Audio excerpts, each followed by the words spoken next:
There are doors that should never be opened, but she did. And now, they know about her. Now, they're coming for her. She is no longer just an ordinary girl. She is one of them. The story begins with Clary, a seemingly normal girl living a regular life, until she unknowingly sketches a strange symbol. Her mother, Jocelyn, and her stepfather, Luke, immediately notice it. Jocelyn is visibly shaken, and when she confides in Luke, he suggests that it may be time to tell Clary the truth. But Jocelyn hesitates. She insists Clary isn't ready.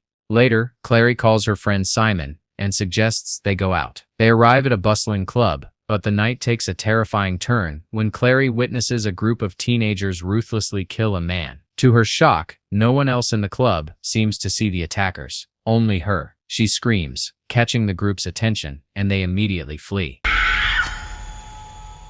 However, one of them seems to recognize her before vanishing into the crowd. The next morning, Clary tries to shake off the horrifying memory, but when she wakes up, she finds the same symbol from the day before scrawled all over her room. Terrified, she leaves the house to clear her mind. She meets Simon at a cafe and recounts the bizarre events of the previous night. Simon grows increasingly worried, believing her story makes no sense. Then Clary spots a familiar figure outside, one of the young men from the club. Panic rises in her chest. This can't be real. This isn't happening. Determined to get answers, she confronts him. When she shows him the symbol she's been drawing, he introduces himself as Jace and tells her something that shakes her to her core. She isn't a mundane. What does that mean? She demands. A mundane is just an ordinary human. Someone without power, Jace explains. But you're something else entirely. Confused and desperate for the truth, Clary realizes that her life will never be the same again. Origins. Clary demands answers from Jace, pressing him for the truth. Meanwhile, she receives a frantic and cryptic phone call from her mother, who warns her not to come home and urges her to contact Luke. Panicked, Clary races back, only to find her house in ruins and her mother missing.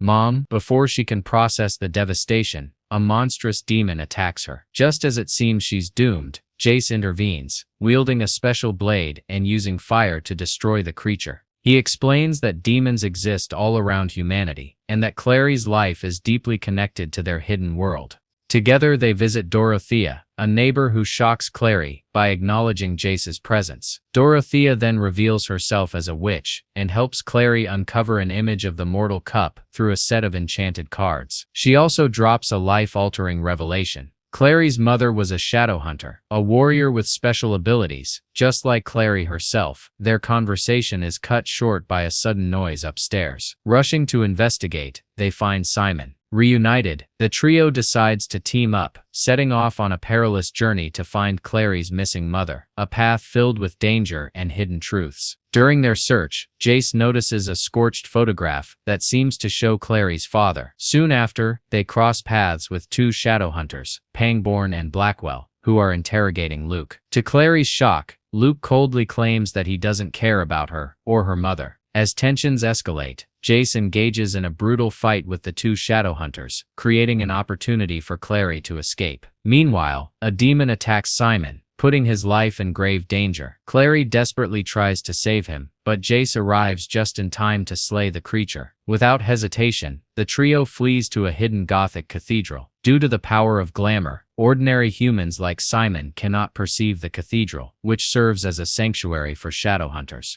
Inside the cathedral, known as the Institute, Clary suddenly collapses. She's been poisoned by the demon. It's demon venom, Simon shouts. Jace, do something. Jace quickly carries her to the infirmary, where she begins to recover. At the Institute, Clary meets Jace's adoptive siblings, Isabel and Alec, and is given fresh clothes. She is then introduced to Hodge Starkweather, the Institute's tutor, who helps her understand more about the hidden world of Shadowhunters and its ancient secrets. Meanwhile, Jace secretly sends a message to the Silent Brothers, an enigmatic group residing in the Silent City, also called the City of Bones. He asks them to search through Clary's memories to uncover the truth about her past. When Clary and Jace arrive at the Silent City, they are greeted by Brother Jeremiah, who solemnly leads them inside. "We will help you remember," he says. The Silent Brothers attempt to probe Clary's mind, but something powerful is blocking her memories. Despite their efforts, they can only retrieve fragmented images, one of Clary sketching the angelic rune, and another of a single name, Bane. Unable to access anything further, Clary and Jace leave the Silent City, determined to track down this mysterious person. Following the lead, Clary and her allies eventually locate him in Brooklyn. There, they discover that Bane is not just anyone. He is a powerful warlock. He admits that he was the one who placed the block on Clary's memories at her mother's request. For years, Jocelyn had brought Clary to Bane repeatedly, ensuring her memories were sealed away. She had done it to protect Clary from the dangerous world of demons, allowing her to live a normal life, at least, for a time. Bane realized that Clary's memories were beginning to resurface on their own, making it harder to keep them blocked. Meanwhile, the group learns that Simon has been kidnapped by a group of vampires.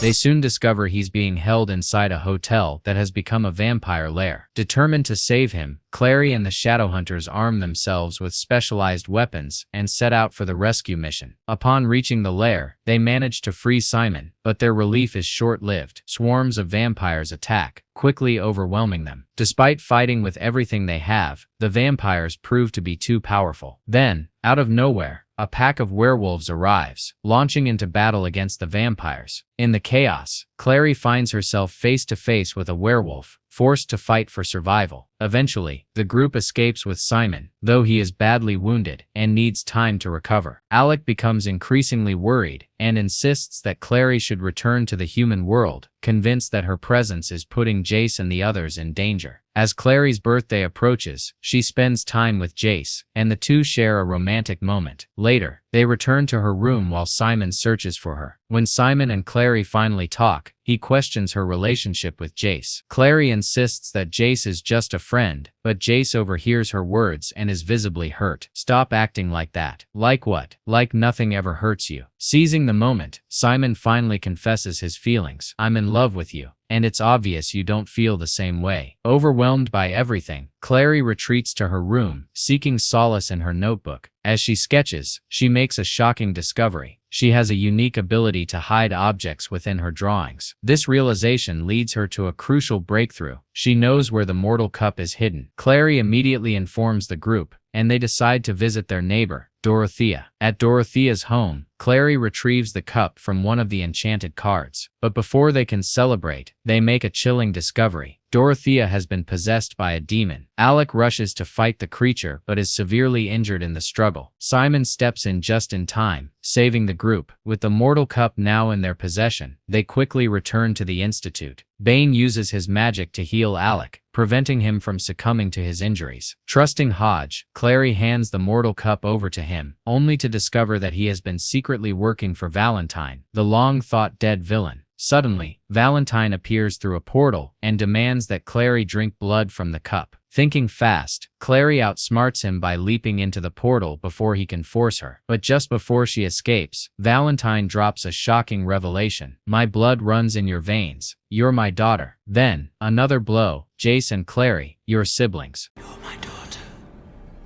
Outside Luke's shop, Clary reunites with him and learns the truth. Luke is a werewolf. He reveals that he has always wanted to protect Clary and her mother, vowing to stand by their side no matter what. Determined to help Clary, Luke gathers his pack to launch an attack on the Institute. But Valentine is ready. He counters by summoning an army of demons. As chaos erupts, Clary, Isabel, Luke, and his werewolves join forces to fight off the demonic horde. In the midst of the battle, Clary activates a rune on her hand, successfully stopping the demons long enough for the group to make their escape. Meanwhile, Isabel and Simon work together to close the portal that is allowing the demons to pour through. With the help of Hodge, they finally succeed in sealing it, cutting off the creature's entry into the human world. With the immediate danger gone, Clary confronts Valentine once more. He confirms the terrible truth. Jace is his son, and he is also Clary's father, meaning she and Jace are siblings. The revelation leaves them both horrified, especially given their deepening feelings for each other. Valentine relishes in their turmoil, using it to his advantage as he once again demands Clary drink from the mortal cup. When she refuses, his fury ignites, and he begins to harm her. Jace steps in, determined to protect Clary. He engages Valentine in a fierce battle, but despite his skill and strength, he finds himself overpowered by Valentine's sheer dominance. As the brutal fight rages on, the mortal cup and an enchanted card fall near Clary's feet. Seeing Jace struggle, Clary quickly devises a plan. She grabs the cup and threatens to throw it through the portal. The distraction works. Valentine stops, his full attention now on her. With unwavering defiance, Clary accuses him of being a fraud, declaring that her real father would understand her true intentions. Using quick thinking, she tricks him by handing over a fake version of the mortal cup. Before he realizes the deception, she shoves him into the portal. Valentine desperately tries to grab hold of her, but Clary and Jace work together to shut the portal, severing his hand and finally bringing the battle to an end. As the fight concludes, snow begins to fall. Jace and Clary stand together, torn apart by the painful truth of their forbidden love, one that could destroy them both. Later, Clary finally finds her mother. Clary finds her mother in a coma, poisoned and in critical condition, requiring urgent medical care. Back at her apartment, Clary practices honing her abilities, creating powerful runes with newfound skill. Jace visits her, encouraging her to return to the Institute. He reminds her of her unique gifts and their shared duty to fight demons, even if their love must remain forbidden. Despite everything, he praises her, calling her the bravest mundane he has ever known. Inspired by his words, Clary makes a bold decision. She will officially join the Shadowhunters and begin her training as a warrior. Though Valentine claimed they were siblings, Clary and Jace remain doubtful. Something about his words feels like a lie, and they suspect he is manipulating them. Determined to uncover the truth, they set off together, ready to face whatever comes next in their journey.